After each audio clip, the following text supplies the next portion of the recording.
The Assembly will hear a statement by His Excellency Nguyen Xuan Phuc, Prime Minister of the Socialist Republic of Vietnam.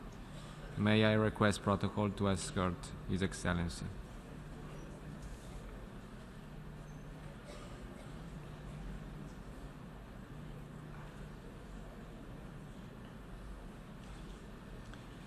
I have great pleasure in welcoming the Prime Minister of the Socialist Republic of Vietnam, His Excellency Nguyen Xuan Phuc, and I invite him to address the General Assembly.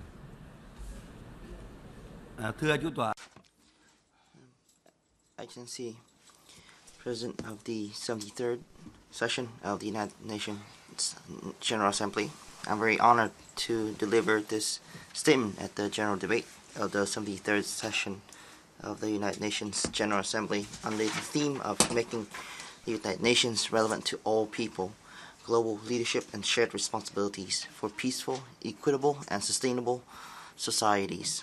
I'd like to congratulate Madame Garces on your election as the President of the 73rd session of the United Nations General Assembly. I do believe that under your leadership, the sessions shall be a great success. May I also express my appreciation for the very important initiatives that Secretary General Guterres has championed since taking office. May I also, on behalf of the government and people of Vietnam, express my sincere gratitude to the General Assembly for the minute of silence in memory of our late President of the Socialist Republic of Vietnam, who recently passed. Ladies and gentlemen, today, mankind has yet to forget the scourge of the two world wars of the 20th century. However, since the birth of the United Nations in 1945, world wars have become a thing of the past. And the foundations of peace on our planet has continued to be reinforced thanks to the efforts of the United Nations, the largest multilateral organization where most countries assemble. Over the last 70 years, the United Nations has played an enormous role, exerting tireless effort to preserve peace, prevent conflicts and wars, and realize the purposes and principles as codified in the United Nations Charter. We've seen significant achievements in recent years in global cooperation and development, ranging from the Convention on the Prohibition of Nuclear Weapons to the reforms of the United Nations to the realization of the 2015 Millennium Development Goals and the adoption and implementation of the 2030 Agenda.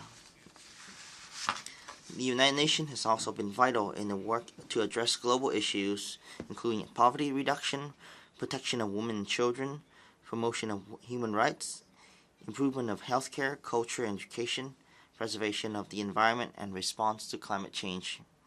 Today, the United Nations has truly become a symbol of global solidarity, the embodiment of humanity and progress, and where our aspirations to strive for a world of peace, prosperity, and equality are realized.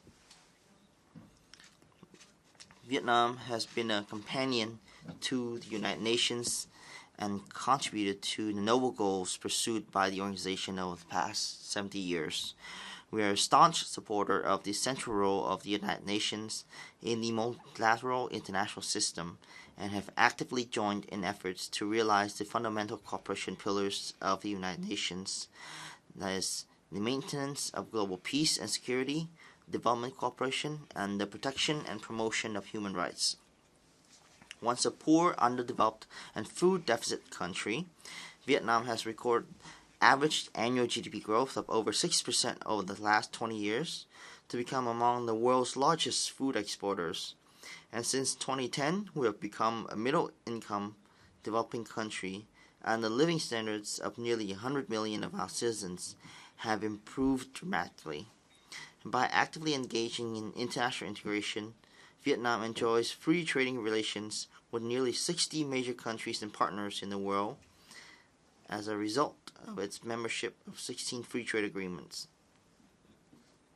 Most recently, We successfully hosted the 2017 APEC year, the 132nd Interparliamentary Union General Assembly, the 2018 World Economic Forum on ASEAN, the 6th Greater Mekong Sub-Region Cooperation Summit, and now working towards the 2025 vision for the ASEAN community, which aims to strengthen ASEAN centrality in the evolving regional architecture. Vietnam has also taken the initiative and taken part in many important UN mechanisms and contributing responsibly in many different areas. Vietnam is also making greater efforts to promote justice and sustainable development, foster equality and support for disadvantaged groups, protect the environment, and ensure rights for all citizens, while upholding the spirit of dialogue and cooperation in the area of human rights. We always attach importance to preserving cultural and natural heritages and national identity, and are one of the few countries to have accomplished multiple 2015 MDG goals ahead of schedule, particularly on poverty reduction. It is our consistent policy to uphold the United Nations Charter and the fundamental principles of international law in the settlement of international disputes through peaceful means, including in the South China Sea, based on the 1982 United Nations Convention on the Law of the Sea and the safeguard of maritime security and safety and freedom of navigation and overflight. Cooperation and assistance from the international community, including the United Nations, has been extremely valuable to Vietnam's achievements in sustainable development, international integration, and poverty reduction. On this occasion, on behalf of the Vietnamese government and people, I would like to express my sincere gratitude to the United Nations and all countries and international organizations who have lent their active and effective assistance to Vietnam. Ladies and gentlemen, our planet is experiencing a rapid evolution, propelled by scientific and technological breakthroughs in the Fourth Industrial Revolution, as well as the irreversible trend of globalization. This opens up a range of new opportunities to guide mankind into a new era of economic growth never seen before in the history of our civilization, thus further bolstering the global mainstreams of peace, cooperation, and development. Yet, the world is also faced with new immense challenges. World peace has yet to be guaranteed. The situation on the Korean Peninsula has seen new progress. In the Middle East, Africa, and elsewhere, conflicts or the threat of conflict are extant still, and immigration, terrorism, remains a pressing matter for many countries. Power politics, focusing on power, the use or threat of force, and the rise of unilateral measures continue to be threats to international peace and stability. Injustice and inequality remain in many parts of the world. Risks and instabilities remain in global development. The impacts of climate change and environmental pollution are widespread. Poverty is still a major challenge, with nearly 750 million still living in extreme poverty. Among them are many children suffering from hunger and deprivation without access to healthcare or proper education. No single nation, regardless of their might or wealth, can single-handedly address these enormous global challenges. They require the common efforts and collaboration of all nations. I would like to suggest that a concept of dual responsibility be universally upheld. Each nation shall take additional responsibility for addressing global issues, and each individual shall take additional responsibility as a global citizen. Against this backdrop, I share Secretary General Guterres' view that the goal of the United Nations has become all the more important in the creation of new foundations to more effectively address global challenges.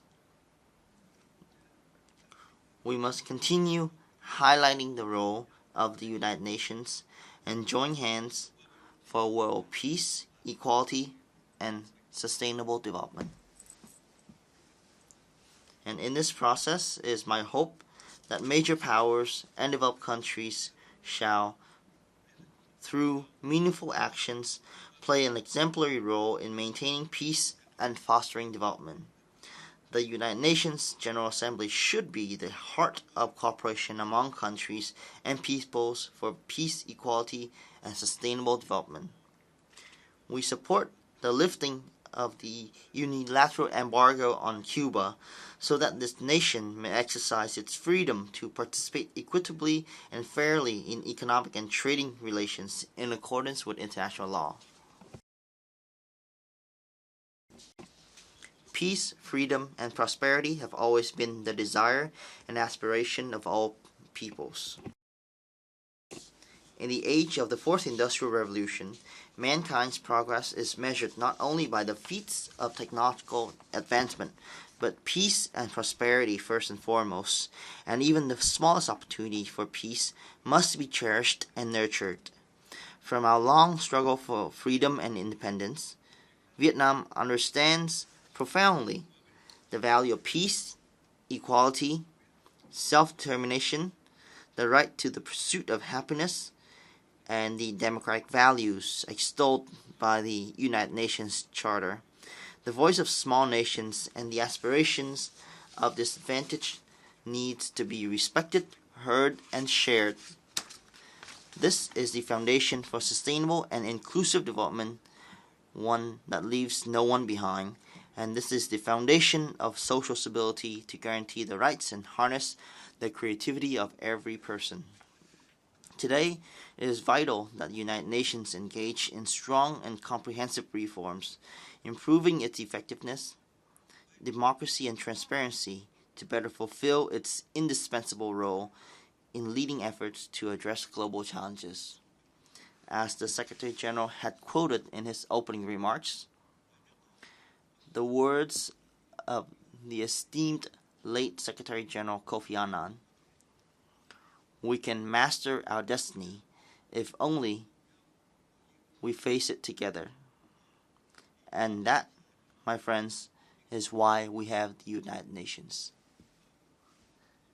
And that is also the reason why, immediately after the establishment of the Vietnamese state on September 2nd, 1945, in January 1946, the beloved President Ho Chi Minh of the Vietnamese people submitted a request for UN membership. I ask you now, what do you want the UN to be? In answering this question, we must applaud the reform proposals that Secretary General Guterres have brought forward, particularly on the repositioning of the United Nations development system. I propose that the UN strengthen cooperation with the various regions of the world, particularly the UN ASEAN High-Level Cooperation Mechanism, highlighting the UN more within ASEAN and ASEAN more within the UN. Vietnam takes pride in being an active member of the United Nations. Ours is a foreign policy of independence, self-reliance, peace, cooperation, and development, multilateralization and diversification of foreign relations, and active and engaged international integration. With this policy, we hope to make greater contributions to the creation of multilateral mechanisms and fulfillment of the common responsibilities of the international community. And for Vietnam, we have dispatched a Level 2 field hospital to the UN peacekeeping mission in South Sudan. And most recently, Vietnam has submitted our candidacy for permanent membership of the United Nations Security Council for the 2020-2021 term. I would like to express my heartfelt gratitude to the 53 countries of the Asia-Pacific Group for endorsing Vietnam as the sole candidate of the group, and to many others for your extensive support so far for our candidature. At this most prestigious forum, on behalf of the Vietnamese government and people, I would like to call for and very much hope to receive the support of all member states. Vietnam is committed to be an active and responsible member of the international community and the United Nations.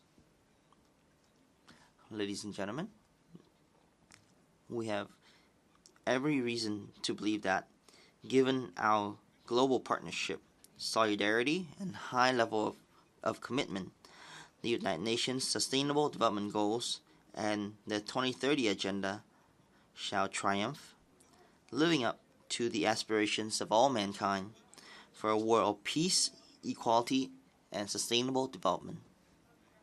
And in that spirit, may I wish the 73rd session of the United Nations General Assembly a resounding success. Thank you for your attention.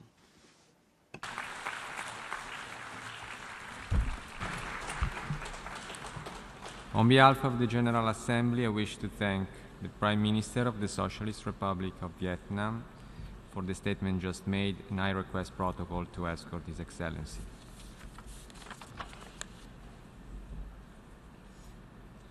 The Assembly will hear a statement by His Excellency Andrew Holness, Prime Minister of Jamaica, Minister of Defense, Economic Growth and Job Creation.